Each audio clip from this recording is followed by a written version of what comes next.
Assisti o Agente Secreto e vou fazer aqui uma espécie de comentário sem spoilers, mas defendendo a tese de que o Kleber Mendonça Filho conseguiu de uma história regional fazer algo universal. Mas antes, eu queria convidá-los a se inscreverem aqui no canal e curtirem esse vídeo. Vamos ao Agente Secreto. O Agente Secreto conta a história de um professor universitário no Recife em 1977, que é perseguido pela ditadura. Essa é a história.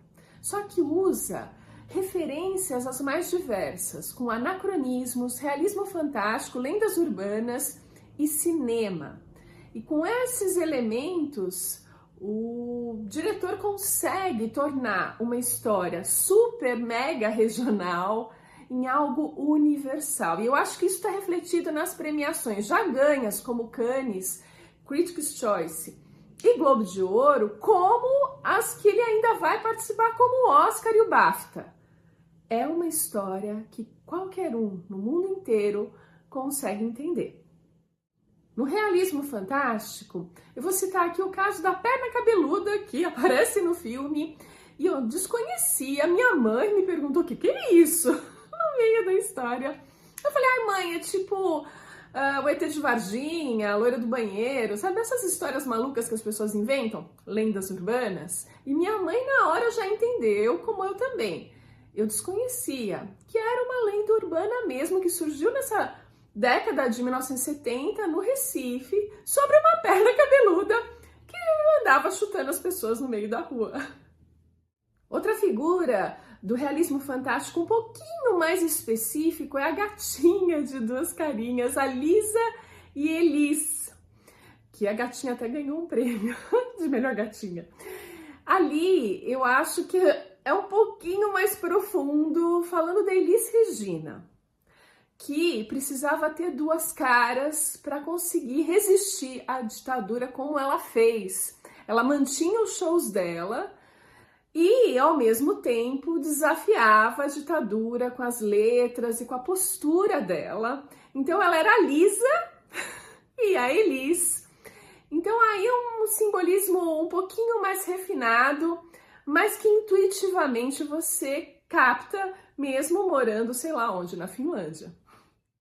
Já os anacronismos vão explorar os tubarões na orla do Recife, que aumentaram absurdamente com a construção do porto na década de 80. O filme é anterior a isso, mas o tubarão já está ali. Assim como um caso abordado na história, no filme, de uma patroa que negligencia a empregada e o filho da empregada e essa criança morre num acidente. É uma citação anacrônica ao caso Miguel, que aconteceu em 2020 no Recife. As referências cruzadas ao cinema também são inúmeras, a começar pelos Trapalhões, que aparecem numa primeira foto abrindo o filme, e isso só a gente vai entender, porque na década de 70 eu ia uma vez por ano nos cinemas de rua assistir o novo filme dos Trapalhões.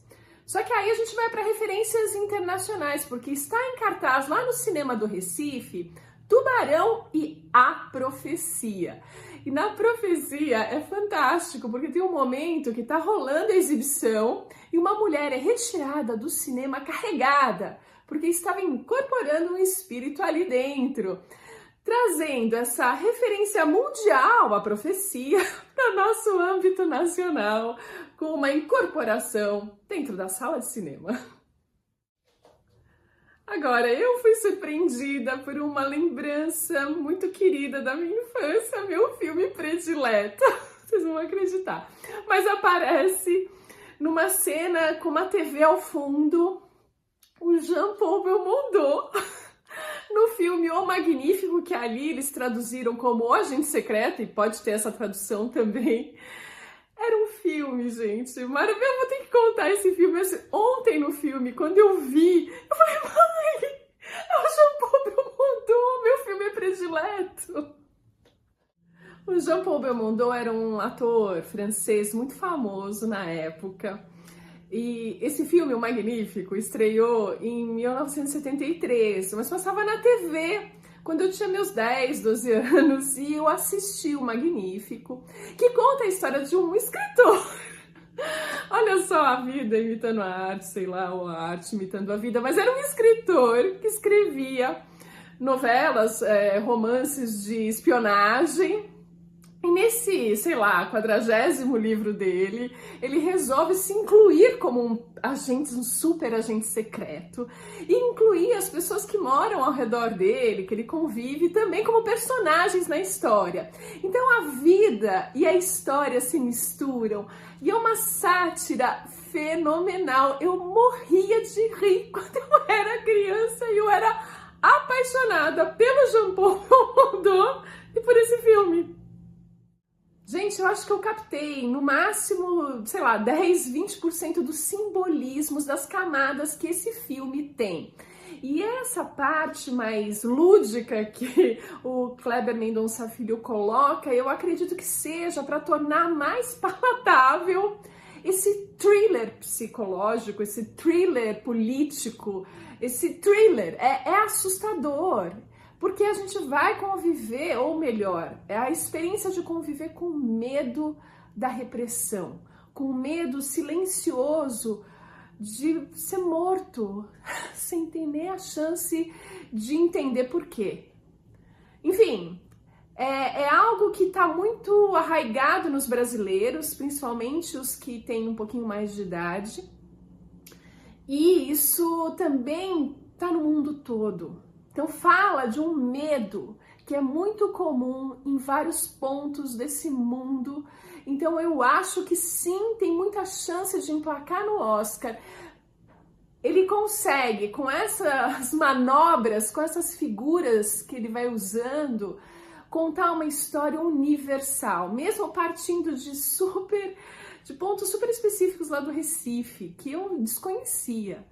Mas você vai captando e o medo, você é tocada por ele. Sim, enfim. Então é essa mistura. O Agente Secreto é um filmaço. E eu vejo vocês no próximo vídeo.